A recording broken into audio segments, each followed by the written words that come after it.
أعوذ بالله من الشيطان الرجيم. بسم الله الرحمن الرحيم. الحمد لله رب العالمين الرحمن الرحيم مالك يوم الدين إياك نعبد وإياك نستعين اهدنا الصراط المستقيم صراط الذين أنعمت عليهم غير المغضوب عليهم ولا الضالين.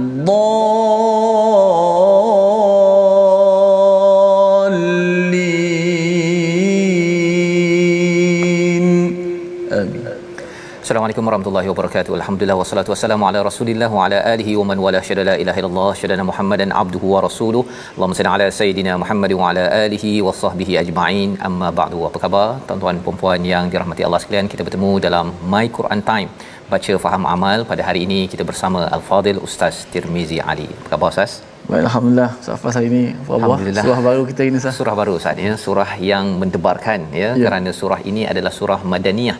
Surah Madaniyah iaitu selepas kita dah lama bertemu dengan surah Makkiyah daripada surah At-Taubah surah yang ke-9, lepas tu surah 10 surah Yunus, surah Hud, surah yang ke-12 surah Yusuf, 13 surah Ar-Ra'd sampailah kepada surah 23 kita bertemu dengan surah Makkiyah ya. Surah Al-Hajj dibahaskan oleh ulama ada campur-campur di antara Makkiyah dan juga Madaniyah. Makkiyah memberi tahu kepada kita tauhid, memberi semangat kepada kita, mengembalikan hak ataupun akhlak kita. Dan bila masuk kepada surah An-Nur yang kita akan lihat pada hari ini, surah Madaniyah yang penuh dengan peraturan, penuh dengan ketegasan. Dan mari sama-sama kita mulakan majlis kita ini agar Allah berkati dengan doa kita. Subhanakala ilmalana illa ma 'allamtana innaka antal alimul hakim rabbi zidni ilma. Mari sama-sama kita saksikan apakah ringkasan bagi halaman 350.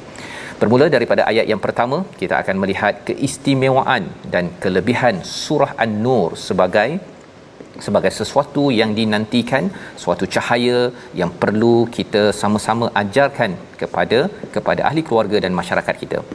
Seterusnya pada ayat yang kedua, tiga terus masuk kepada hukuman ataupun hukum pertama dan kedua ya, peraturan pertama dan kedua, hukuman terhadap perbuatan zina dan hukum para pelaku zina. Diteruskan pada ayat yang keempat, hukuman yang ketiga iaitu had ataupun qadhaf ya, menuduh seseorang tidak melakukan ataupun melakukan perbuatan keji pada ayat 4 hingga 5.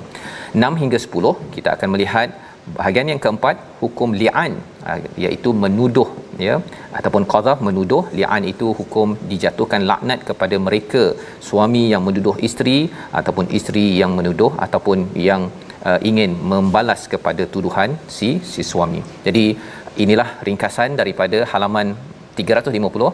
Berbeza suasananya dan kita tahu bahawa ia turun pada sekitar 5-6 Hijrah selepas 18-19 tahun Nabi menyampaikan wahyu. Ini peraturan yang perlu difahami oleh masyarakat dan setiap keluarga. Mari sama-sama kita baca dahulu ayat 1 hingga 5 dipimpin Al-Fadil Ustaz Tirmizi. Baik, alhamdulillah, terima kasih Fadil Ustaz Tuan Fazrul memberikan mukadimah kepada kita tentang gambaran awal surah An-Nur yang cukup mendambakan kita semua. Dan surah An-Nur itu yang jelas memberikan cahaya penyuluh kepada kita semua, kerana kita memerlukan cahaya untuk menyuluh kehidupan kita. Dan memang antara salah satu nama Al-Quran itulah An-Nur. Safaz ya. Wa anzalna ilaikum nuran mubina, ialah cahaya yang jelas nyata menerangkan kepada kita.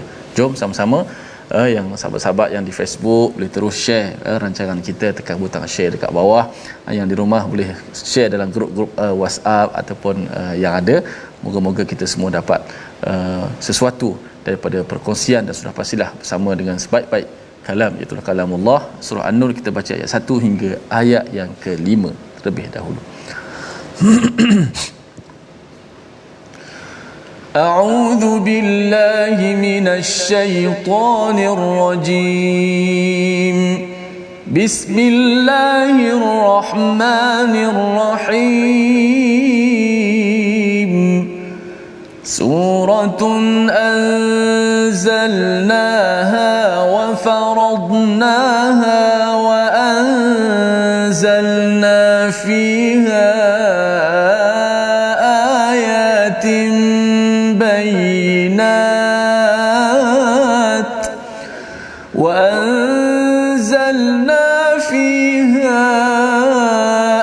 آيات بينات لعلكم تذكرون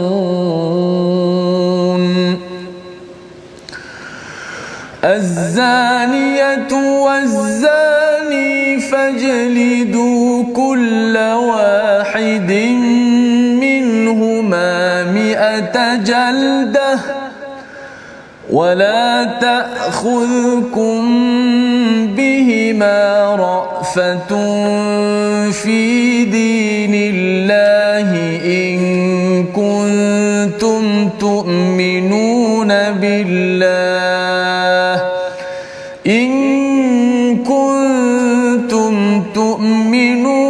بالله واليوم الآخر وليشهد عذابهما طائفة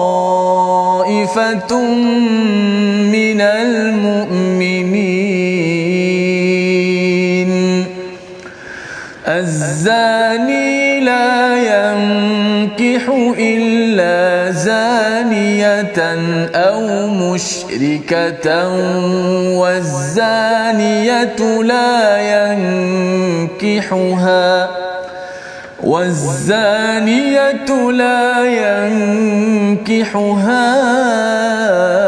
إلا زان أو مشرك وحرم ذلك على المؤمنين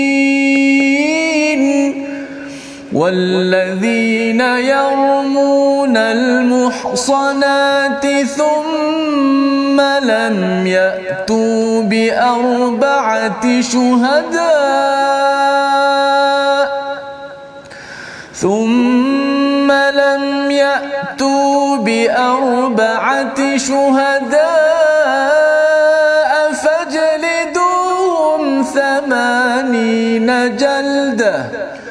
فاجلدوهم 80 جلدة ولا تقبلوا لهم شهادة أبدا وأولئك هم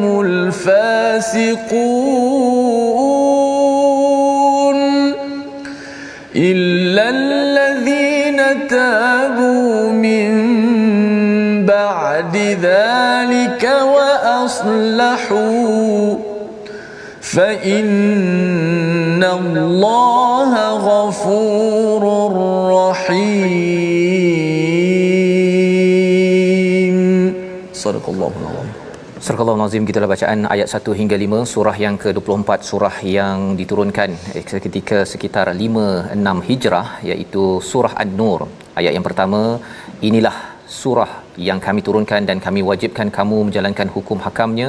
Kami turunkan di dalamnya tanda-tanda kebesaran Allah yang jelas agar kamu mengambil peringatan. Inilah permulaan ayat daripada surah ini, ya. Tidak ada surah yang bermula dengan surah, ustaz, ya, kecuali surah ini, ya. Nak menceritakan bahawa surah ini adalah satu surah yang diturunkan. Apa kisahnya? Apa kisahnya? Rupa-rupanya surah inilah yang dinantikan oleh Ummul Mukminin Sayyidatina Aisyah, yang ditunggu oleh Nabi Muhammad sallallahu alaihi wasallam pada sekitar 5-6 Hijrah ini, ketika balik daripada perang Bani Mustalik. Ketika dalam perjalanan, Sayyidatina Aisyah dalam kafilah pergi keluar sekejap, kemudian tertinggal dan ketika ada clearance daripada sahabat, ya, yang akhir sekali, yang lain sudah bergerak, maka didapati Ummul Mukminin masih ada tertinggal daripada kafilah tersebut. Maka berita Sayyidatina Aisyah bersama dengan sahabat ini dijadikan gosip sebagai berita sensasi oleh ketua ataupun orang-orang munafik pada waktu itu, Abdullah bin Ubay bin Salul. Dan dalam hal ini fitnah berlaku di bumi Madinah. Berlakunya peristiwa fitnah ini sehingga kan bila berhari-hari Aisyah menangis, Saidina Aisyah menangis, mengalirkan air mata, Nabi tidak mahu berjumpa. Dan bila berjumpa itu, ada sekali berjumpa dengan Nabi Muhammad Ustaz ya, ketika dalam peristiwa konflik ini, Nabi menyatakan, wahai Aisyah, aku ketahui berbagai cerita telah diperkatakan tentang dirimu. Jika engkau memang tidak bersalah, Allah pasti tidak akan menyalahkan kamu. Tetapi seandainya engkau bersalah, pohonlah keampunan daripada Allah dan bertaubatlah kepadanya, kerana sesungguhnya apabila seorang hamba mengaku berdosa kemudian bertaubat, nescaya Allah pasti akan menerima taubatnya. Ini perkataan Nabi kepada isteri kesayangan, kepada Ummul Mukminin. Cuba tuan-tuan bayangkan apabila katakan mak kita, ya, mak kita orang kata macam-macam pun, ya, macam-macam pun kita akan rasa amat sedih. Apatah lagi ini kepada Ummul Mukminin. Dan apabila Rasul sallallahu alaihi wasallam menghadapi konflik, Nabi tidak tahu macam mana menyelesaikan konflik apabila puak munafik ini memberikan berita palsu ataupun fitnah ini. Tunggu demi tunggu, turunlah surah An-Nur yang kita baca pada hari ini. Jadi ini adalah surah yang ditunggu, yang diturunkan, wa faradnaha, dan kami berikan kewajipan-kewajipan, ada peraturan-peraturan di dalamnya, dan kami turunkan padanya kebesaran-kebesaran Allah yang amat jelas bayinat, tidak boleh disangsikan. Tidak ada yang kata, oh kalau saya begini, kalau ada orang buat begini, saya sekadar nak ringan-ringan saja, nak gosip Ustaz ya, istilahnya saya nak tanya ringan-ringan je. Rupa-rupanya Allah cakap ini bayinat, jelas, boleh tak boleh, la'allakum tadhakkarun, agar kamu mengambil pelajaran. Turun ayat pertama ini, dengar, alhamdulillah Ustaz ya, gembira dah, pasal lama dah tak dapat wahyu ini. Aisyah menangis, ya, tidak bertemu. Kemudian banyak lagi sahabat yang percaya, ada sahabat yang percaya kepada berita ini. Salah satunya penyair Hasan bin Sabit, Mistah bin Uthatha, orang yang ditaja oleh Abu Bakar, juga percaya. Jadi amat gempar keadaan di Madinah pada waktu itu. Dan masuk ayat yang kedua, lagi menggemparkan Ustaz. Ingatkan bahawa ini adalah satu perlindungan. Allah menyatakan jawapannya. Allah bawakan dengan ayat nombor 2, mengejutkan. Az-zaniyatu waz-zani fajlidu kulla wahidin minhuma mi'atul jaldah, iaitu bagi penzina perempuan dan penzina lelaki, ya, apabila disabitkan dengan kesalahan maka dikenakan 100 pukulan. Dan janganlah berada pada ketika menghukum itu ra'fatum fi dinillah in kuntum tu'minuna billahi wal yaumil akhir. Jangan ada rasa simpati, empati, kesian tengok apa yang berlaku. Tidak boleh, ya. Allah kata jika kamu beriman pada Allah hari akhirat, dan kena tayangkan kepada publik, kepada umum. Ta'ifatum minal mu'minin. Jadi ayat yang kedua ini, cuba bayangkanlah Ustaz ya, Saidina Aisyah menunggu, Rasulullah menunggu, ayat 2 terus muncul yang ini pasal zina pula. Kita baca sekarang pun kita, ya Allah, kan? Apatah lagi kalau orang yang sedang menunggu siapa betul siapa salah. Dan siapa yang gembira pada waktu ini? Abdullah bin Ubay. Dia dengar dia, tengok, kan, ayat nombor 2, kan. Ayat nombor 3 macam mana pula? Az-zani la yankihu illa zaniyatan au musyrikah, ya, penzina lelaki tidak akan mengahwini kepada penzina perempuan ataupun musyrikah. Allah, ini aman. Dia tarik kepada umat Islam pada waktu itu. Wazaniyatu la yankihuha illa zanin au musyrik, perempuan yang berzina tidak akan berzina atau tidak berkahwin kepada lelaki ataupun orang lelaki musyrik. Wa hurrima dzalika 'alal mu'minin, ini diharamkan, dicegah, dijauhkan daripada orang beriman. Apa kefahaman? Apakah yang ada dalam ayat 2 3 ini? Rupanya ayat yang kedua ini menjelaskan tentang hukum jenayah di dalam Islam apabila telah disabitkan dengan kesalahan. Ini perlukan peraturan. Kita kena faham bahawa ia turun di Madinah, sudah ada negara, sudah ada pemimpin perlembagaan Ustaz ya. Ini bukan di Mekah turun. Jadi jangan pula ada yang kata bahawa saya rasa saya ada satu kes tu, dia nak amalkan ayat ni, dia bawa kawan dia dah katanya sabit kesalahan, dia kata pasal sekarang ni tak ada hukum hudud, ya. Dia bawa kawannya dekat dekat bilik sebelahnya, dia pukul kawannya 100 Ustaz. Okey, dia pakai tak tahulah tali pinggang apa.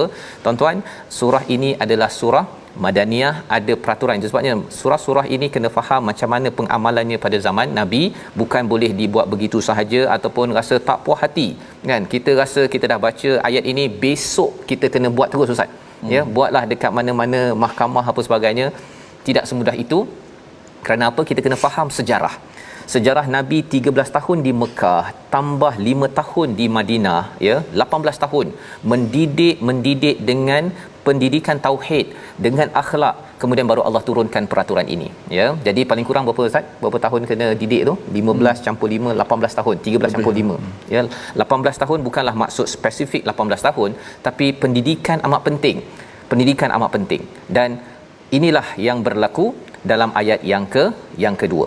Dan ayat yang ketiga, apakah senario ataupun apakah kefahaman, ya, pasal ada yang kata Ustaz, ya, kalau katakan ada orang tu pernah berzina, ya, maka dia kata engkau ni memang takkan jumpalah pasangan kecuali mesti yang jenis-jenis kau juga, ya. Adakah perkara begitu benar?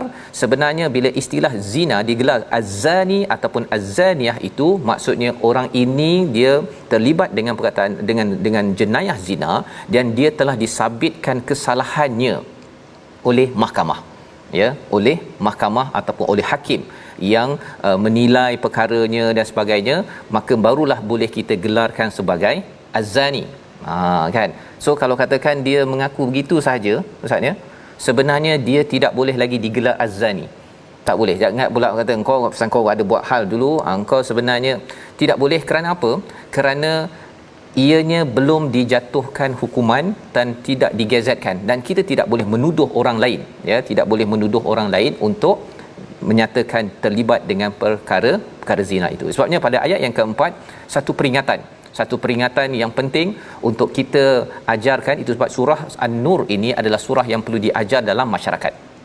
Perlu ajar, ya, pada cikgu-cikgu, kalau boleh kita ajar kat sekolah rendah, dekat sekolah menengah, ibu ayah dalam keluarga. Anak-anak kena faham surah An-Nur ini kerana dia adalah cahaya kepada masyarakat. Kita baca apa kesan pada ayat yang keempat kalau surah An-Nur ini tidak difahami. Ayat keempat Ustaz. Baik, kalau tengok ayat keempat ni, dan orang-orang yang menuduh perempuan yang baik berzina, adakah yang ini meredakan sedikit pembacaan dalam konteks Sayyidatina Aisyah? Betul. Okey, saya baca sah. Ya. A'udzubillahi minasyaitanir rajim. Walladzina yarmunal muhsanati thumma lam ya'tu bi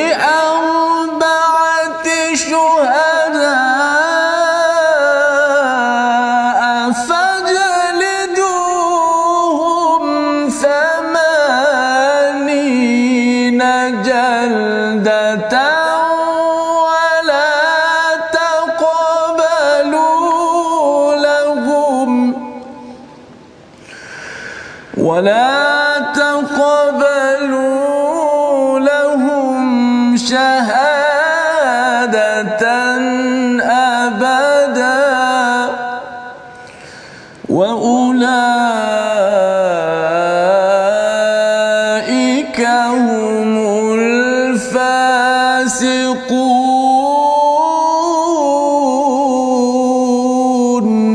صدق الله العظيم. Surah Al-Azim. Dan orang yang menuduh perempuan yang baik berzina dan mereka tidak mendatangkan 4 orang saksi, maka rotanlah mereka 80 kali, dan janganlah kamu terima kesaksian mereka untuk selama-lamanya. Mereka itulah orang-orang yang fasik. Jadi di sini adalah ayat yang meredakan sedikit Ustaz, ya. Kali ini Sayyidatina Aisyah mendengar, Nabi mendengar, tak tahu lagi, tak ada jawapan lagi siapa ni, ya, tetapi Allah memberikan peraturan. Allah didik dahulu, ya, Allah didik dahulu untuk ke semua orang-orang yang berada di Madinah. Sama jugalah Nabi mendidik para sahabat 13 campur 5 tahun sebelum surah ini turun. Sebelum ini ada turun surah An-Nisa, ya, dalam masa sekitar 5 Hijrah 4 Hijrah itu ada turun surah An-Nisa. Dah cerita dah peraturan. Tapi lepas itu turun surah ini. Jadi apakah maksud daripada ayat nombor 4 ini? Mereka yang membaling, yarmun ini sebenarnya dalam perang Ustaz, ya, membaling tombak itu yarmun, rama, sesungguhnya Allah yang membaling sebenarnya, kan. Allah gunakan perkataan yarmun al-muhsanat ini adalah wanita yang terjaga kehormatan, seperti dalam hisan, dalam hisan ini adalah kubu, ya, kubu. Jadi Allah bawakan dalam perspektif perang, orang yang membaling tuduhan kepada wanita yang berada dalam kubu yang terpelihara maruahnya, kemudian tidak mendatangkan 4 saksi, ya, arba'ata syuhada. Maka apa kesannya? Kesannya ialah kalau tadi kata ayat kedua ni betul ni kan, mungkin boleh dia nak tuduh siapa-siapa, rupanya yang menuduh Ustaznya tanpa 4 saksi yang adil, maka automatik 80 kena. 80 dekat dah dengan 100 yang kena bagi orang yang berzina tersebut. Nak ceritanya dalam masyarakat kita bukan mudah dan tidak boleh, bukan sekadar mudah tetapi tidak boleh untuk menuduh seseorang dan tidak diterima syahadahnya sepanjang hayat. Faulaika humul fasiqun, merekalah orang-orang yang berbuat derhaka pada Allah, orang yang fasik. Jadi di dalam ayat 4 inilah sebenarnya dia mengekang masyarakat. Jangan suka gosip, jangan suka kita menuduh orang, jangan kita fikir kotor pasal orang lain.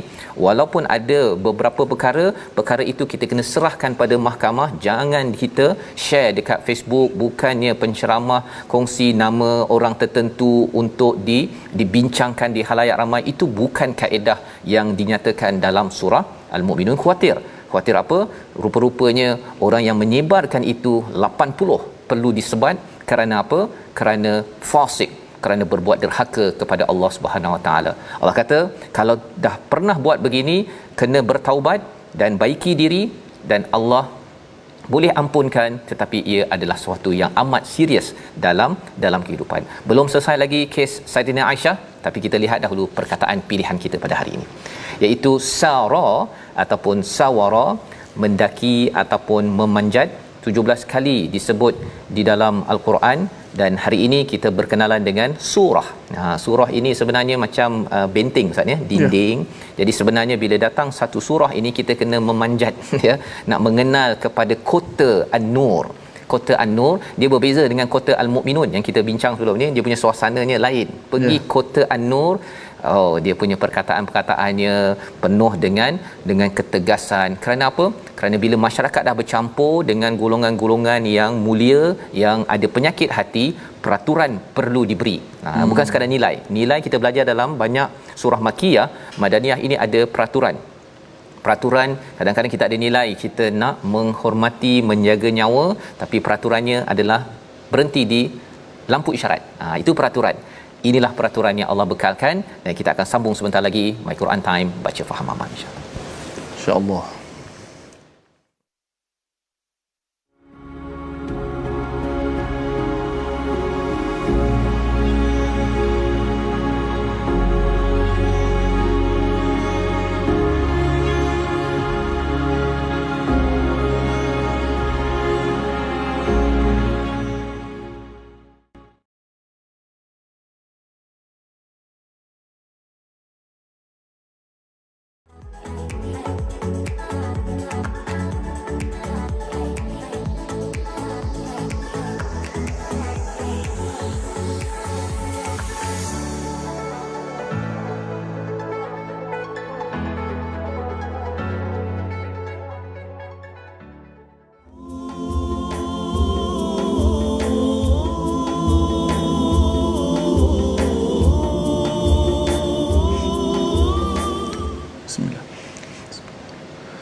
Suratun anzalnaha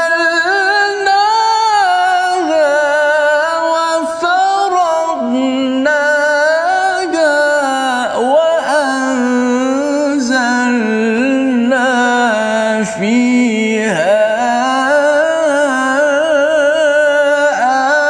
ayatin bayyinatin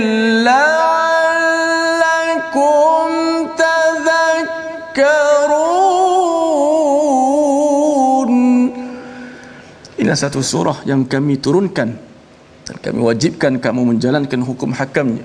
Kami turunkan di dalamnya tanda-tanda kebesaran Allah yang jelas agar kamu beringat. Inilah ayat pertama surah An-Nur yang kita bacakan sebentar tadi dan telah ditadabbur oleh Ustaz Fazrul pada muka surat 350. Alhamdulillah.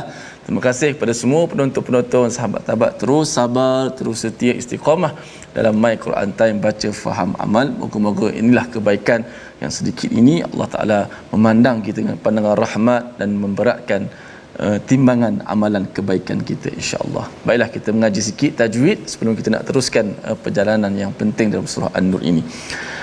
Tentang tajwid ialah sedikit contoh-contoh yang kita ambil daripada muka surat ini, kesalahan-kesalahan pada huruf-huruf yang bersifat tafkhim, pada huruf-huruf yang bersifat tebal ataupun huruf-huruf yang sentiasa tebal.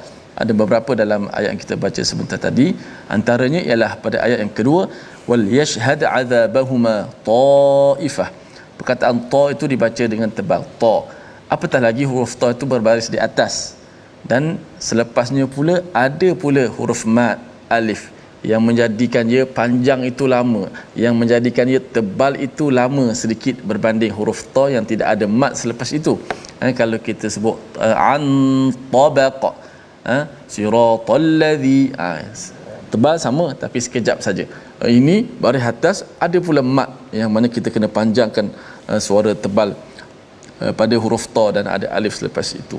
Wal yashhad azabahuma taifah. Tak boleh kita baca ta, tak boleh ta gitu. Maknanya ditebalkan termasuk alif yang mati itu. Innahu laminas sadiqin, sadiqin, innahu laminas sadiqin.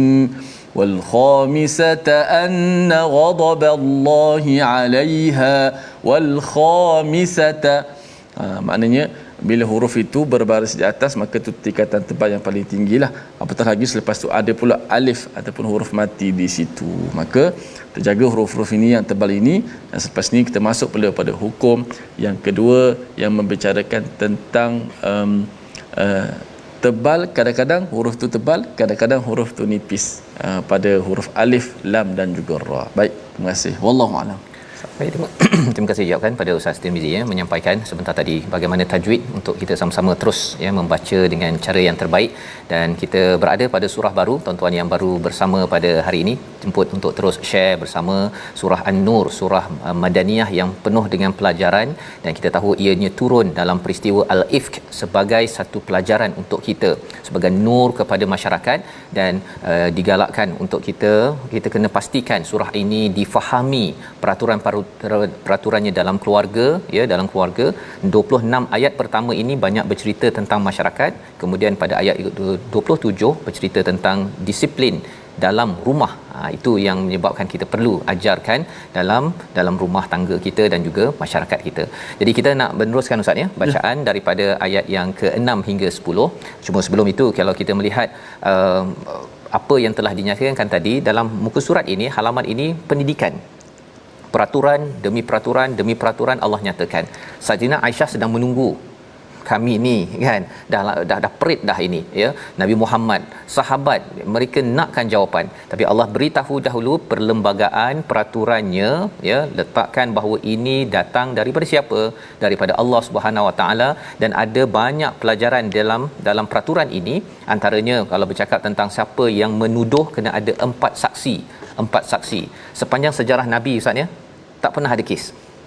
Pasal apa? Bila dah dituduh saja, tak 4 saksi yang adil. Ini bukan saksi yang tak sembahyang, yang memang suka nak pergi kacau orang. Ini bukan. Ini saksi yang adil, dan bukan mudah untuk mendapat 4 saksi. 1, 2, 3 saksi pun maka cancel.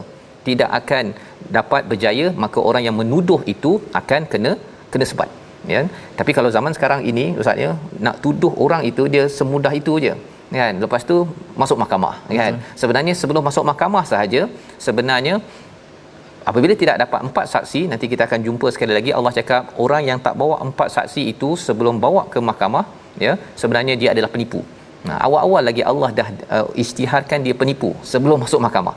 Kalau dia dah masuk mahkamah dan dia dapat bawa 4 saksi, saksi itu juga akan disemak betul atau tidak, ataupun dia hanyalah dia tengok melalui video contohnya, kan. Tengok video tak aci ke Ustaz, dia adalah melihat secara langsung ya pada perkara jenayah yang berlaku. Kita baca ayat 6 hingga 10, bagaimana lagi perlembagaan peraturan kali ini dalam sebuah rumah tangga jika si suami ataupun si isteri ada konflik yang melibatkan maruah. Ayat 6 hingga 10 bersama Ustaz Tirmizi. Baik, masya-Allah, kita meneruskan pengajian kita pada muka surat 350. Kita habiskan muka surat ini pada ayat yang ke-6 hingga ayat yang ke-10.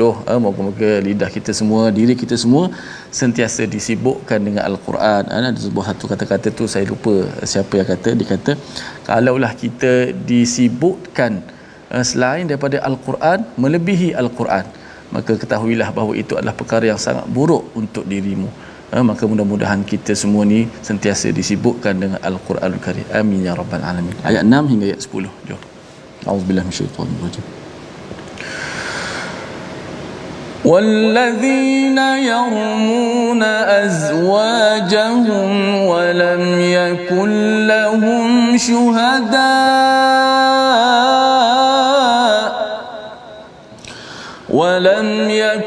لهم شهداء إلا أنفسهم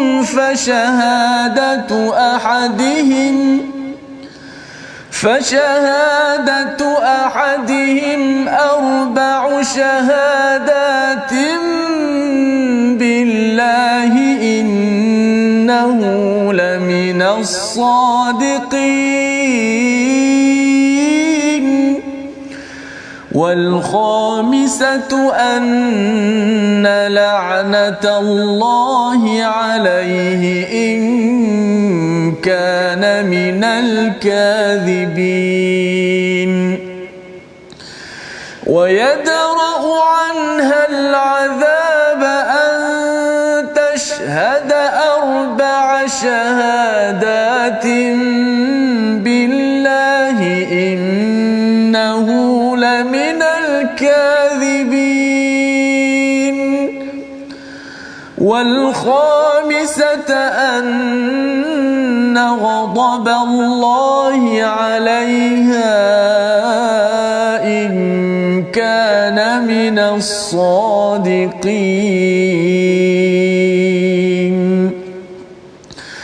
ولولا فضل الله عليكم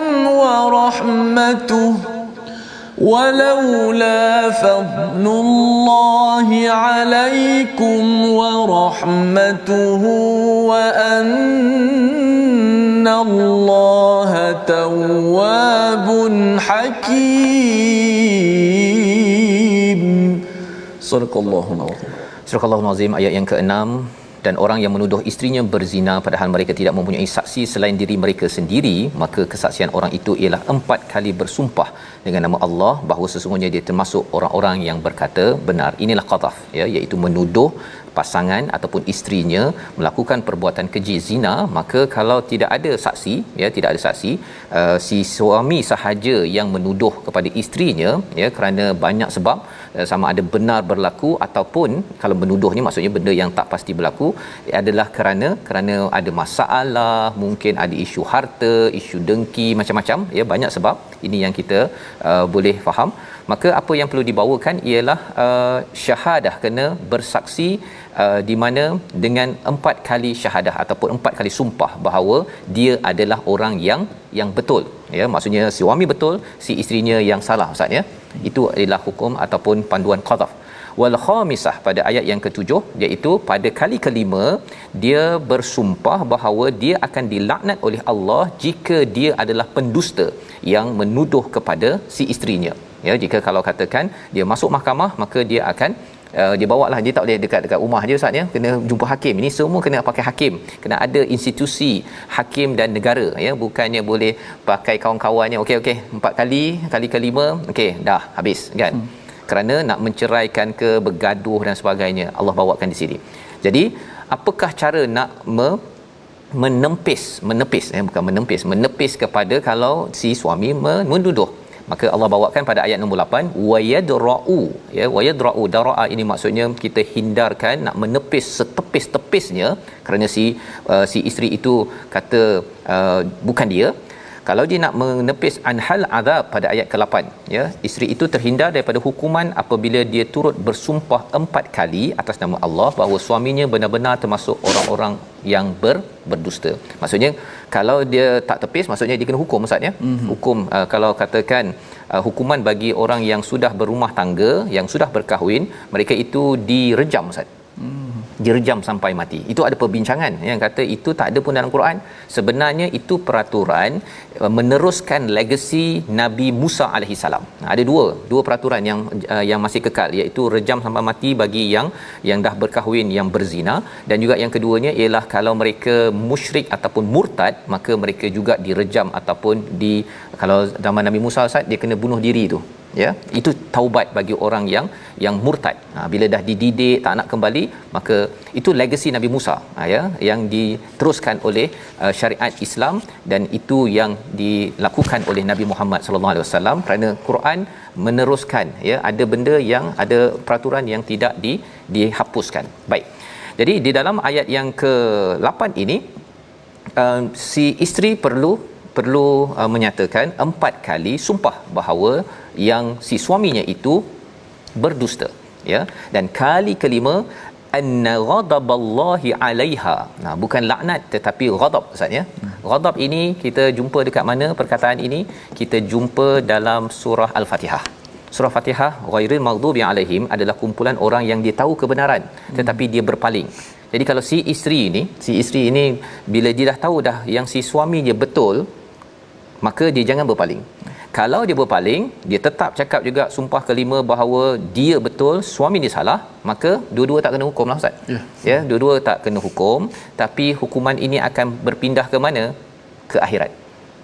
Di sini betapa cantiknya peraturan Islam, di mana ada perkara yang mahkamah dunia tak boleh selesai. Tak boleh selesai. Kena pakai mahkamah akhirat. Tapi mahkamah akhirat jangan main-main. Kan? Mahkamah akhirat itu Allah lebih mengetahui, seperti mana yang kita lihat sebentar tadi, Allah amat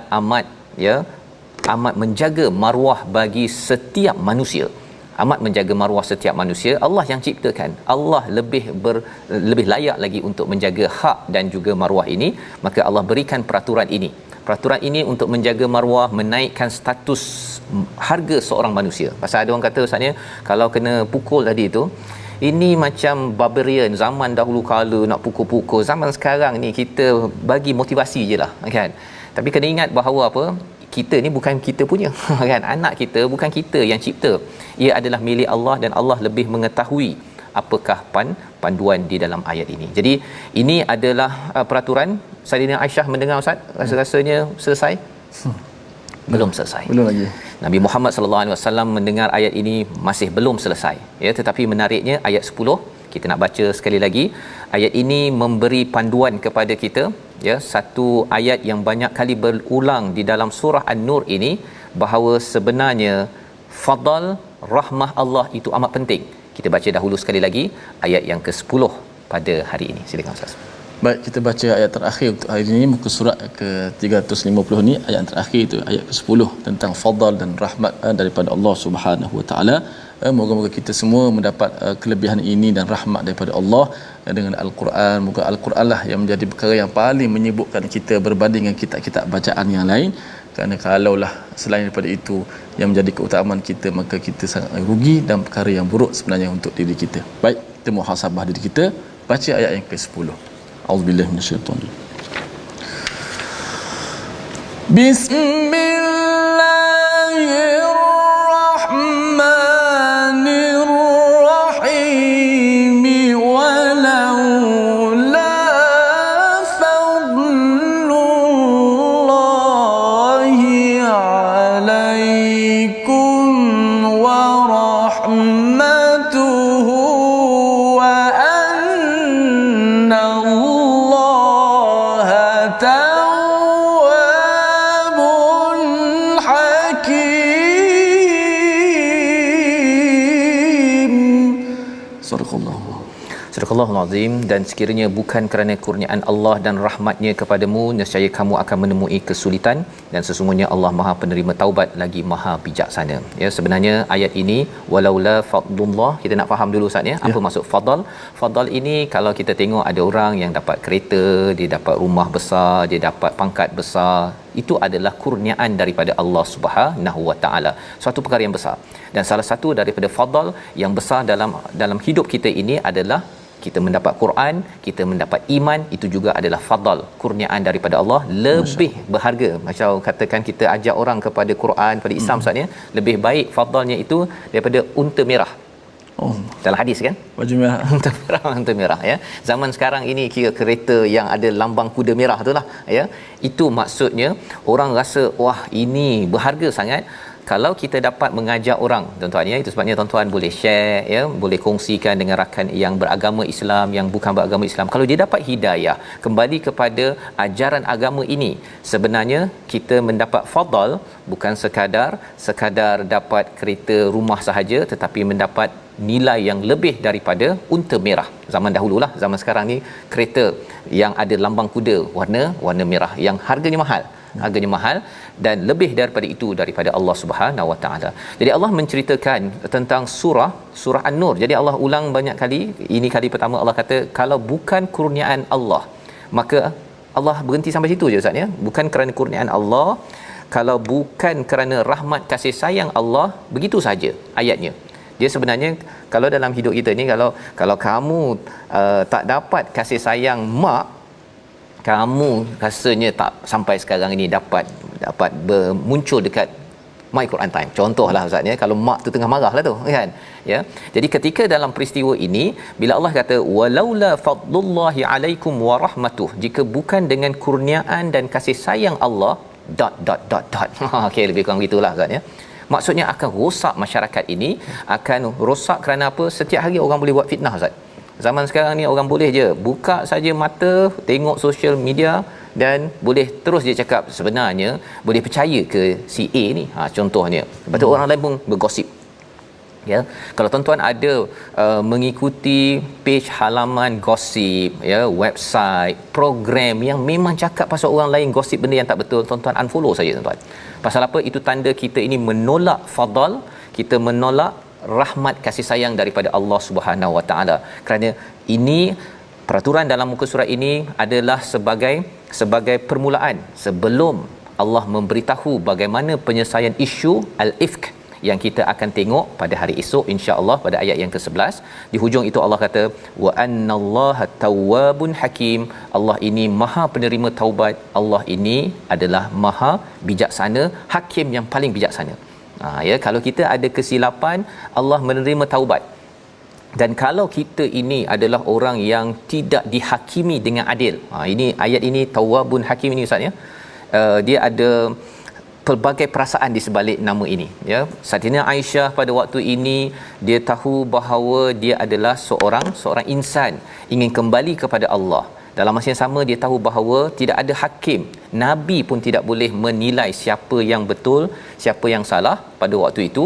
Maka kalau katakan dalam peristiwa qadhaf ini, kalau di dunia tak boleh selesai sampai akhirat, kalau katakan hakim yang ada Allah ini tak nak selesaikan sekarang di sini, sampai akhiratlah Allah. Saya akan menanti bagaimanakah pertimbangan ini ya, bagaimana siapakah yang perlu diadili. Jadi di sebalik wa annallaha tawwabun hakim ini Allah nak beritahu bahawa Allah penerima taubat ya. Siapa yang dah terpercaya kepada Abdullah bin Ubay yang hantar gosip dan dia pergi sebar-sebarkan ya, siapa Hasan bin Sabit ataupun Mistah bin Utsatha, sahabat tetapi percaya kata-kata munafik.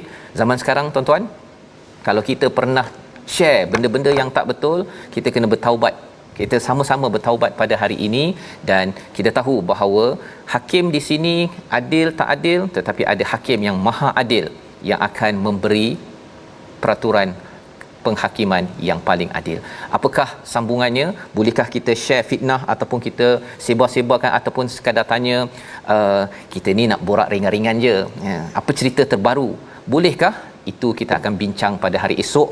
Halaman itu menjelaskan balik status Saidina Aisyah yang amat-amat kita cintai, yang perlu kita selalu contohi. Kita membawa pada resolusi pada hari ini, kita saksikan. Yang pertama, sentiasa mengambil peringatan daripada surah yang dibaca, apatah lagi bila surah itu Allah kata ini surah diturunkan, sila ambil peringatan. Kita kena pastikan ianya disampaikan di dalam masyarakat. Nombor satu. Nombor dua, doakan. Kita selalu doakan agar hukum jenayah dapat dididik dan dilaksanakan. Pertama, didik dahulu, jangan terus nak laksanakan, tapi bila kita dah didik, kita doakan agar hukum jenayah, hukum yang dinyatakan dalam al-Quran, kita dapat laksanakan di dalam negara kita. Yang ketiga, selalu bertaubat dan baiki amal apabila kita berbuat dosa, menuduh orang lain, kerana kalau tidak bertaubat, Allah adalah hakim yang paling adil, tidak akan lepas di akhirat nanti. Kita berdoa, Ustaz. Bismillahirrahmanirrahim. Alhamdulillah wassalatu wassalamu ala Rasulillah. Ya Allah, ya Tuhan kami, tunjukkanlah kami satu kebenaran itu sebagai satu kebenaran yang jelas, dan kurniakanlah kepada kami untuk kami mengikuti kebenaran, ya Allah. Ya Allah, tunjukkanlah kepada kami kebatilan itu sebagai satu kebatilan yang jelas, ya Allah, dan kurniakanlah kepada kami untuk menjauhinya, ya Allah. Kurniakanlah kepada kami lidah yang sentiasa membaca ayat-ayat-Mu, ya Allah, lidah yang tidak berkata dusta, yang tidak menaburkan fitnah, ya Allah. Bersihkanlah hati kami, lidah kami semua dengan Al-Quran, ya Allah. Jauhkanlah kami daripada bersifat gopoh gapah, ya Allah. Jadikanlah kami orang sentiasa bertabayyun, ya Allah. Ya Allah, ya Tuhan kami, terimalah taubat kami, ya Allah. Kurniakanlah kepada kami sabar dalam melakukan ketaatan kepadamu, ya Allah, dan berikanlah kepada kami bijaksana, ya Allah, meletakkan sesuatu kena pada tempatnya, ya Allah, menjadikan kami orang-orang yang beriman dan beramal soleh, ya Allah. Walhamdulillahi rabbil alamin. Amin ya rabbal alamin. Moga-moga Allah mengabulkan doa kita agar kita menjadi masyarakat yang disinari cahaya daripada surah An-Nur. Dan ibu ayah kita, cikgu-cikgu, kita nak memastikan surah An-Nur ini dapat difahami seawal mungkin, dan kalau belum, inilah peluang kita share dan kita nak sebarkan, salah satunya dalam platform tabung gerakan Al-Quran, sumbangan tuan-tuan yang kita akan manfaatkan agar nilai Al-Quran ini dapat kita laksanakan program-program untuk memastikan cahaya demi cahaya, nur ala nur yang ada dalam surah An-Nur ini tersebar melimpah di mana sahaja. Kita bertemu dalam ulangan pada malam ini dan juga pagi esok, insya-Allah, dan kita akan lihat bagaimana Saidina Aisyah menanti apakah pertimbangan pengadilan daripada Allah, ataupun kena tunggu sampai akhirat. Dalam My Quran Time, baca faham amal, insya-Allah. Assalamualaikum.